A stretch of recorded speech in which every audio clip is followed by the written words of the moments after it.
This is an update and technical analysis on Bitcoin cryptocurrency here off the daily level. And I'd mentioned is objective short trade entry. January 21st, 2023, trading spot price 23,240 with negative divergences that had constructed on all three momentum indicators on the 120 minute interval, coinciding with this primary trading range. Top of the key trading range is when I mentioned as an objective full short trade position, and it was rejected impulsively right off the primary trading range. And the entire trade was good for an 11.7% crash. Great 5-to-1 risk reward ratio with a 2% stop loss for a double digit gain in the bounce, gain to the crash. And here we're starting to have some sort of reaction. Looks like bids are trying to step in here. Pretty damn good resistance off this 21,453 price support. Multiple reactionary highs and lows to help validate that, coinciding with the primary downtrend line off the November 2021. Call it the pin to the bubble of Bitcoin. And here we are, dual resistance. We have the 50-day moving average honing in right below it, where I'd only suspect there's two scenarios you can get. You could get a snap low here, which would entice more selling in my opinion. But bull traders and or dip buyers, long traders would need to step in here right at that 50-day moving average, coinciding with the primary downtrend line to have a false breakdown, or if we snap that 50-day moving average where everything up above becomes resistance. Usually once you get in the key trading range, you usually start to zigzag to the top, then you start to zigzag all the way down to the bottom. Again, we broke down here, we consolidated for weeks, rejected again, came back up, had that massive short squeeze, and usually you hit right back up to the top of the key trading range, and usually once rejected you come all the way right back down to it. But again, that 18,332, I cannot hype up that level. Every single video I've been hyping that key level up there. That's that again, you had this huge waterfall sell-off event once we cracked it. And if we do go on to revisit it, that's going to be a crucial moment for Bitcoin.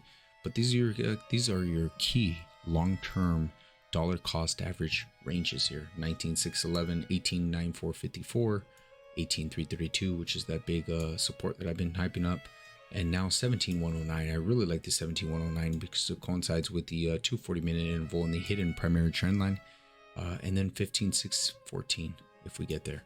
But great risk reward ratios to the downside, where the odds favored the move to the downside. Zoom in here to the 240-minute interval, 4 hour. I had mentioned that key 236 fibs. I was hyping it up in my last video. Spot price 22,347.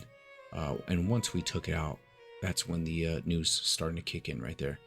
Big waterfall sell off once it was breached.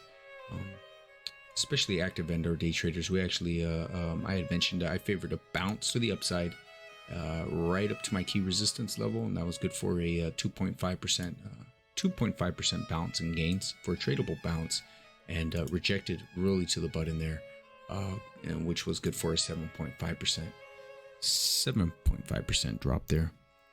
Again, just copy my key levels, copy my charts here. And that's exactly what we got there. And it looks like we're starting to have some sort of balance here. But what I do want to add in now is a primary downtrend line with multiple reactions now. And that is validated in my opinion.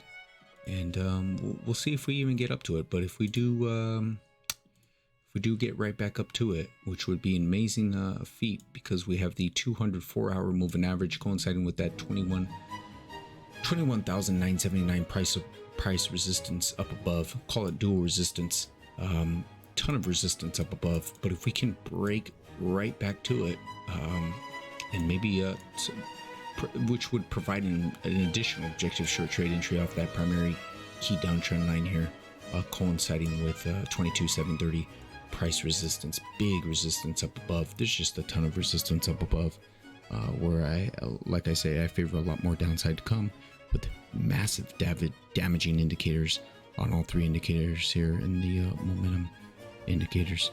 So we'll see what happens. As soon as we snapped that 236, that's when the headlines started to come out about Kraken, and it's pretty funny to see a lot of the skeptics talk about the SEC outlawing private staking. They did not prohibit proof of stake crypto. They went after a third party in Kraken, staking other people's coins on their behalf, and you get to keep some of the coins on their behalf, and they will distribute you some of the yield. The SEC is obviously overstepping its bounds here.